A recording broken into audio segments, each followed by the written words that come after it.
You are stuck in a loop, replaying conversations in your head, trying to understand the exact moment when everything fell apart, thinking about what you could have done differently, and perhaps, more than anything, with that suffocating feeling that you lost something precious, someone who seemed to be a part of you.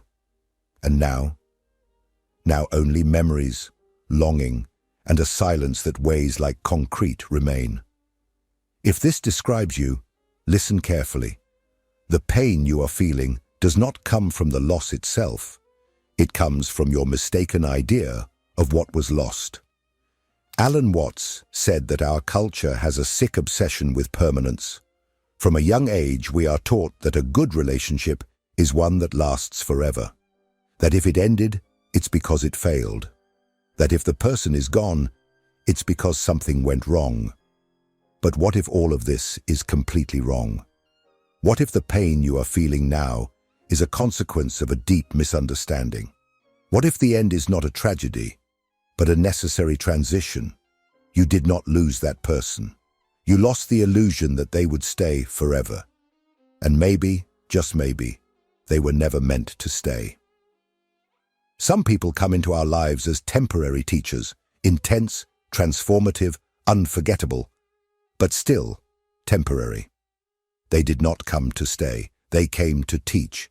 And when the lesson is learned, the cycle ends. This is not failure. It is evolution. But the mind does not accept this easily. It wants control. It wants explanations. It wants to go back in time and fix what went wrong. And it is at this point that we begin to suffer, not from the end itself, but from resisting what is already gone. As Watts said, trying to make a relationship last forever is like trying to hold water in your hands. The tighter you squeeze, the more it slips away. And the more you try to understand, reverse, or justify the end, the further you move away from the true meaning of that connection. This video is not for those seeking shallow advice. It is not for those looking for blame. It is for those who are ready to see what is really happening, to go beyond the victim narrative and discover the truth behind the pain. Because when you change the question from, "Why did this happen to me?" to, "What did this person come to teach me?" something begins to transform within you. You are about to see that what you called loss may have actually been one of the greatest gains of your life. Why does it hurt so much when someone leaves? Why does a relationship that comes to an end feel like a personal catastrophe, as if something vital has been ripped away from us?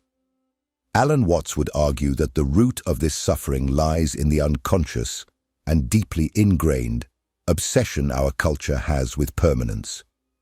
We grow up with the idea that the success of a human bond is measured by how long it lasts.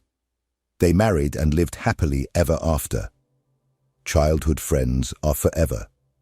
If it was true, it wouldn't have ended. But who said that truth needs to be eternal?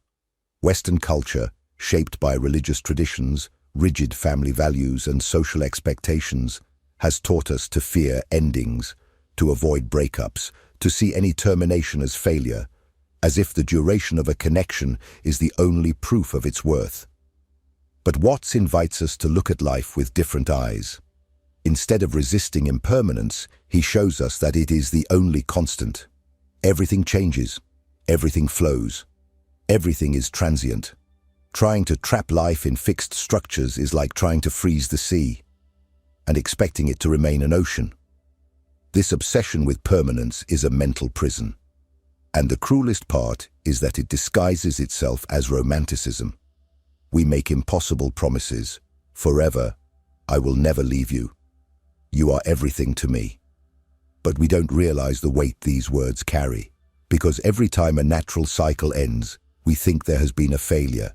And that's when we start to blame ourselves, to question our worth, to ruminate on what we did wrong, when in fact, nothing went wrong. It just ended. Like everything in life ends. Watts warns us, clinging to permanence is to deny the very essence of existence. The river flows, the tree grows, and then falls. Night turns to day. The tides rise and fall, so why do we expect our relationships to escape this universal logic? The answer is simple. We have been conditioned to confuse love with possession, relationship with permanence. But to truly love is to allow the other to go, if it is time to go. It is to recognize that the beauty of a connection lies in its intensity, not in its duration. Liberation begins when you abandon the idea that what did not last was less true. A love may have been deep, real, transformative, and yet not meant to last. And that's okay. The value of an experience is not in the forever, but in what it was able to reveal while it existed. But if this is the truth, why does it hurt so much when it ends? Why, even knowing this rationally, do we feel as if we have been rejected, wasted time, or failed? In the next part, we will explore the 3 misconceptions that fuel this pain, and how Watts teaches us to dismantle them one by one. If this content is making sense to you, click the subscribe button and subscribe to the channel. Thank you for your support. You feel as if something has been ripped away from you. The pain is real, intense, paralyzing. But what you may not have realized yet is that this pain does not come from the end itself, but from the meaning you assigned to it. Alan Watts did not see suffering as a direct result of reality, but as a consequence of distorted mental interpretations, internal narratives we construct without realizing, based on cultural and emotional illusions. There are 3 main distortions that turn the end of a relationship into a psychological minefield. The first is, I was rejected. I was not enough.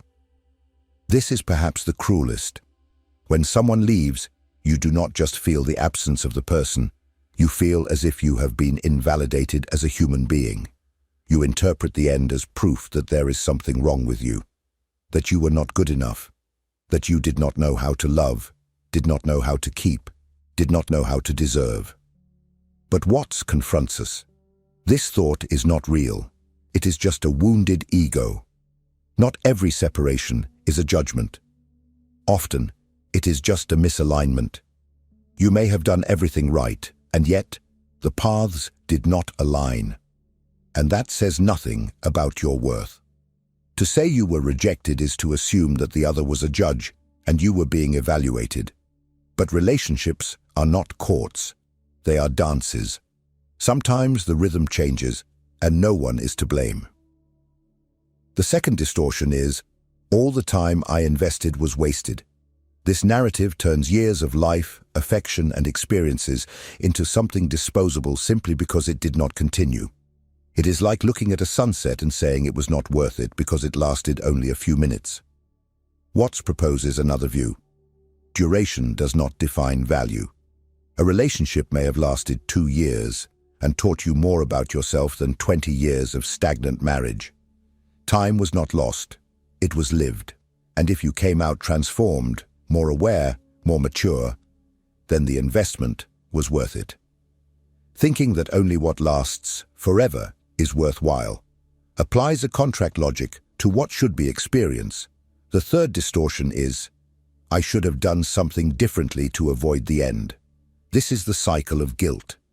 You revisit every conversation, every choice, every silence, hoping to find where you went wrong. But this is the illusion of control. Watts reminds us that relationships are encounters between 2 streams of consciousness, 2 beings in constant transformation.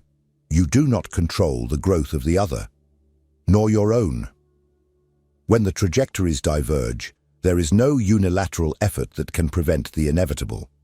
Thinking that you could have saved everything alone is an ego trap, which prefers to blame itself rather than accept that it was not in your power. These 3 interpretations are like dirty lenses. They distort vision, amplify suffering, and block the possibility of learning. But when you recognize them, when you take off the lenses, something powerful happens. You begin to see the end not as a sentence, but as a revelation. And that is where true transformation begins. because a question starts to echo within you strongly. If I did not lose, then what exactly did this person come to teach me? In the next part, we will walk through this door and discover how to reframe the pain of the breakup into a process of deep learning, and how this shift in perspective can forever change the way you relate. You spent so much time trying to understand why it ended. But maybe you were asking the wrong question all along. Instead of, why did it end? Why did you leave me? Or, what did I do wrong? There is an infinitely more powerful, liberating, and transformative question. What did this person come to teach me? Alan Watts did not see relationships as contracts of possession or emotional guarantees. He saw them as living, dynamic, impermanent experiences, like encounters between moving consciousnesses. And each encounter, no matter how brief, carries a lesson. A code. A message meant to accelerate your awakening.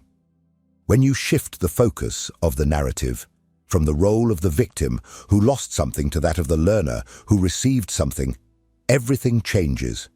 You stop viewing the end as a failure and start seeing it as a natural conclusion of a growth cycle. Like in a book, where each chapter exists to take you to the next stage of the story.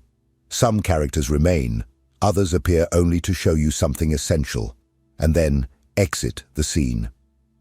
The mistake is thinking that the value of a character lies in the number of pages they appear on. But sometimes, the briefest character is the one that leaves the most impact on you.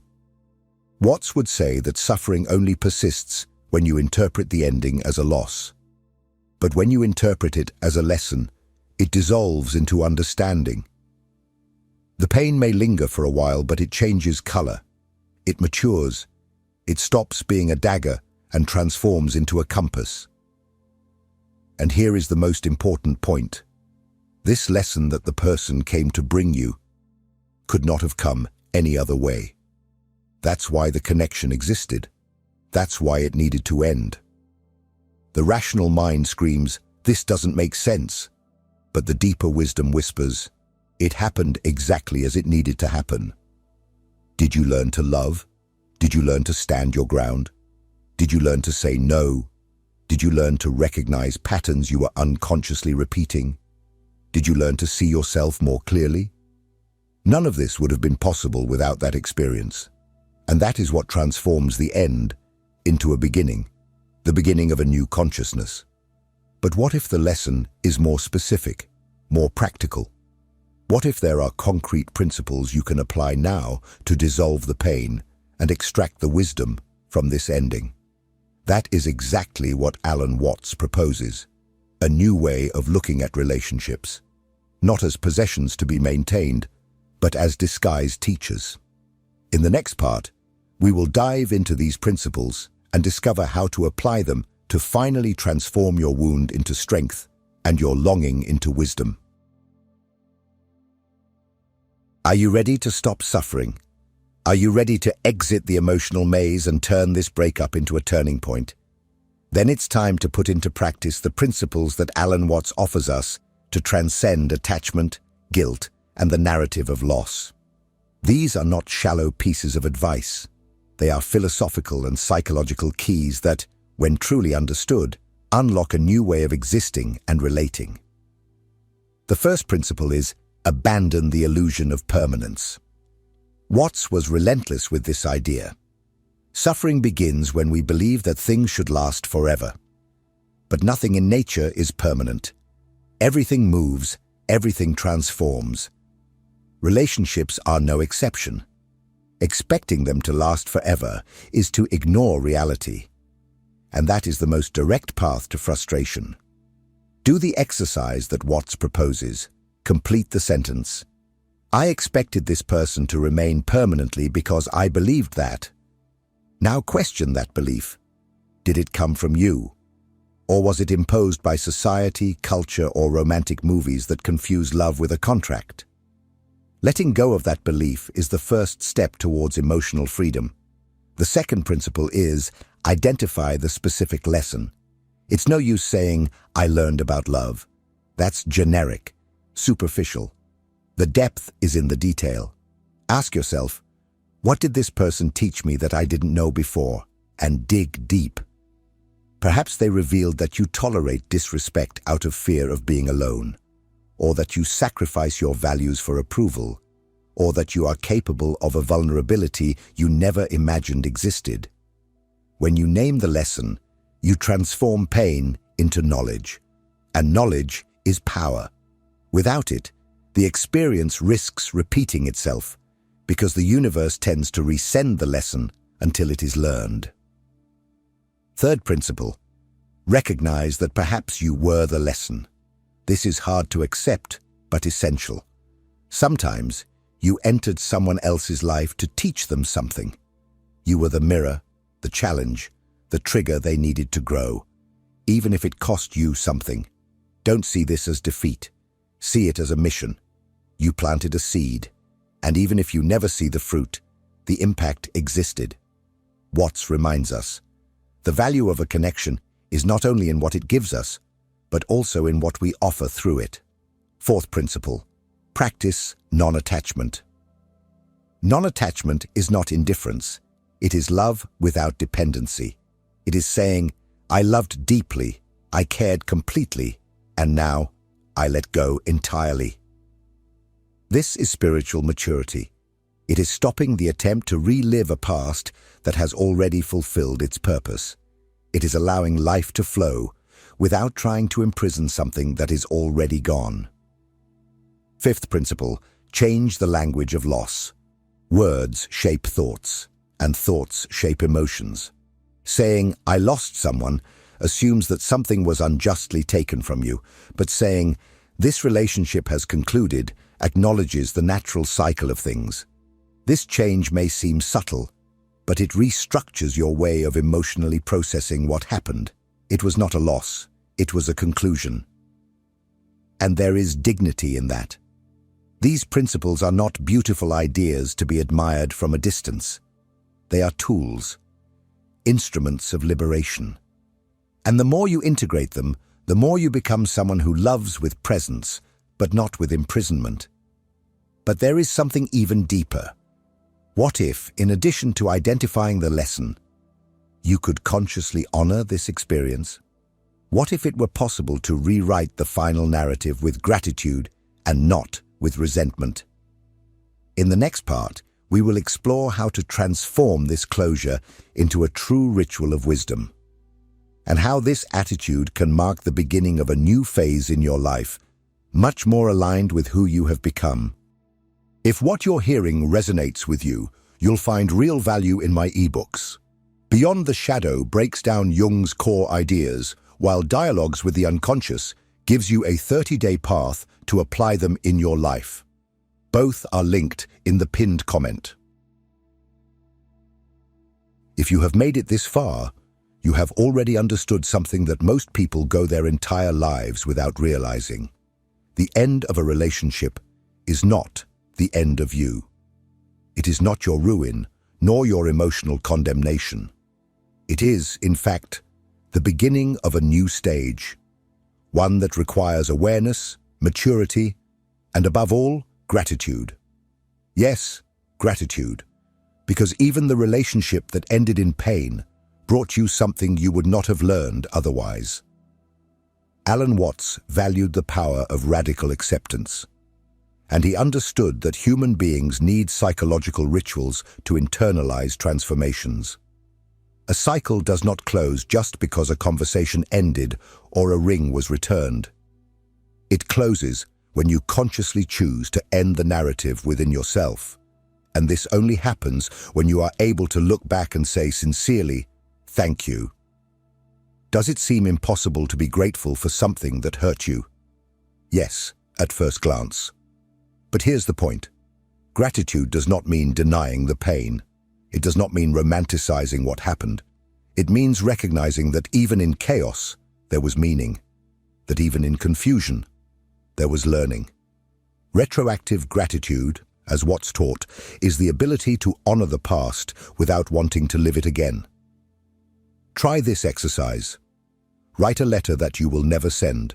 Address it to the person you lost. But this time, instead of accusing, complaining, or begging, thank them. Say, "Thank you for showing me where I still didn't know how to love myself. I am grateful for allowing me to experience an intensity I never thought was possible.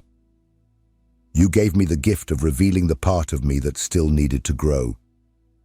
This simple act has immense power. It returns the authorship of your story to you, because while you are stuck in resentment, you are bound to the experience as a victim. But when you choose to recognize the lesson, you become the protagonist, the one who was touched, transformed, and now moves forward with more clarity. And it is not about forgetting. It is not about pretending nothing happened. It is about integrating, making part of your emotional body what was lived without it needing to hurt anymore, like a scar that no longer bleeds, but tells a story of overcoming. And perhaps the final step is this: to let go once and for all of the victim role. To stop telling yourself the story that you were abandoned, rejected, or betrayed, and start telling the most powerful truth, that you were shaped, awakened, and prepared for something greater.